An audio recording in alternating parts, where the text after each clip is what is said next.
Hi, and welcome back to Archicad Basic Training.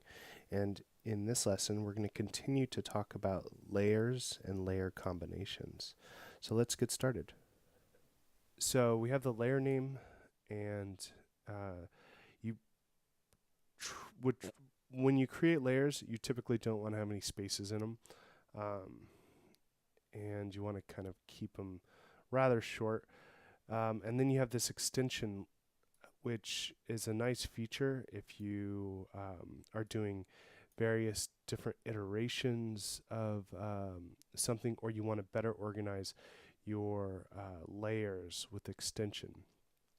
Um, so if you wanted to assign this to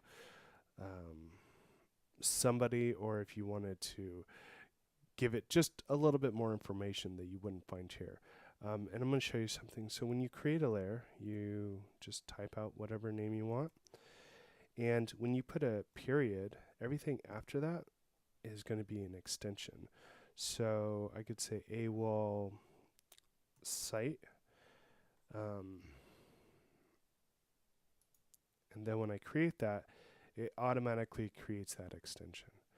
So now over to layer combinations. Layer combinations are just combinations of different layers that are have different settings associated with them. So you can see I'm organizing or sorting these layers by these different columns when I click on there. So if I wanted to duplicate this layer combination, I can either do one of two ways. I can select that layer combination. It's automatically going to turn on and off the layers and their settings based on which layer combination I set. So if I wanted to duplicate this and I really wanted to see the ceiling and some beams and different other elements that weren't necessarily associated with that floor plan, I can adjust them after I've selected that floor plan or whatever layer combination, and I can just say new, and then I can say, oh, a mechanical floor plan. So there, I've created this, and it keeps everything on that I have turned on and off, and the settings that were associated with whatever I was duplicating. Another way is to just create a new, and let's just make this a elevation. But say when I did create that, I forgot that there was some site lighting that I wanted on, or some text, or anything that might have needed to be on that wasn't on. And what you could see here is when I turn this on, or any of these on, what it's saying is that actually in this layer combination's off, even though you've turned it on.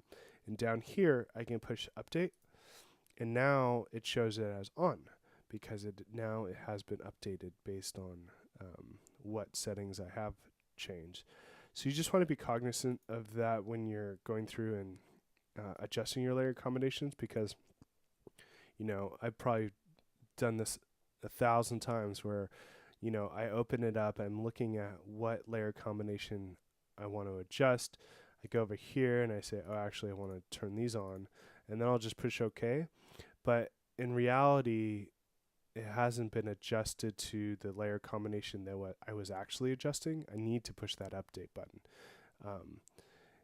And so that's just a good habit. So over here, you have show all layers, which is just all the layers that are available. You can hide xref layers, which are layers that are coming in from a different linked file or a reference file that you've imported. And then you can filter by extension, so you can hide all the layers that have an extension. And here you can select all, you can deselect all, you can select all, lock all, hide all, or show all, and then also lock or unlock any of the layers. You can also print the layers, and so that brings up a dialog box that allows you to print. You can put them as a PDF, and then you can kind of go through and turn on and off layers and look at what combinations are on, just for your own standards. And so that's basically layer combinations and how they work. Thanks for joining me.